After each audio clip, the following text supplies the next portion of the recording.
कल रात जनाब सैफ अली खान साहब के घर में घुसकर उन पर हुए जानलेवा हमले से एक बहुत बड़ा प्रश्न खड़ा हो गया है कि महाराष्ट्र के राजधानी बॉम्बे में वीआईपी इलाके में घुसकर वीवीआईपी इंसान के घर में घुसकर उन पर चाकुओं से हमला किया जा रहा है। ये किस तरह की मानसिकता को उजागर कर रहा है?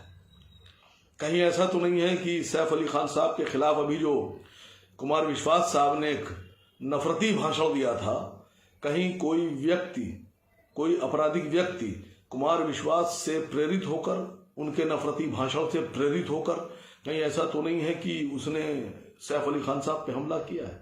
इस दिशा में जांच होना चाहिए, बिल्कुल होना चाहिए, और इस बात को साफ होना चाहिए कि कहीं ऐसा तो नहीं है कि इस तरह के और भी लोग हों जो कुमार विश्वास साहब से प्रेरित होकर इस तरह के मंसूबे बना रहे हों।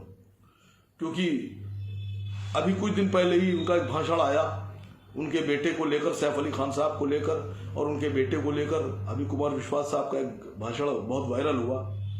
तो मुझे लगता है कि कहीं ना कहीं इस दिशा में जांच होना चाहिए और कड़ी जांच होना चाहिए, और अगर ऐसा है तो इस पर कार्रवाई भी होना चाहिए। और दूसरी मांग मैं करता हूं महाराष्ट्र पुलिस से, महाराष्ट्र की सरकार से, कि इसी दिशा में कुमार विश्वास साहब ने सोनाक्षी सिन्हा और जहीर इकबाल साहब के बारे में भी एक भाषण दिया था।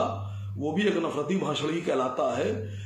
सोनाक्षी सिन्हा, जहीर इकबाल साहब और शत्रुघ्न सिन्हा साहब की फैमिली और उनके परिवार की सुरक्षा को बढ़ा दिया जाए। कहीं ऐसा ना हो कि कोई सिरफिरा उनके घर में भी घुसकर इस तरह की हरकत करे।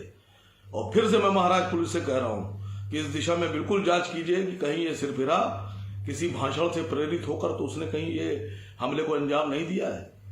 और हम सब की दुआएं सैफ अली साहब के साथ हैं।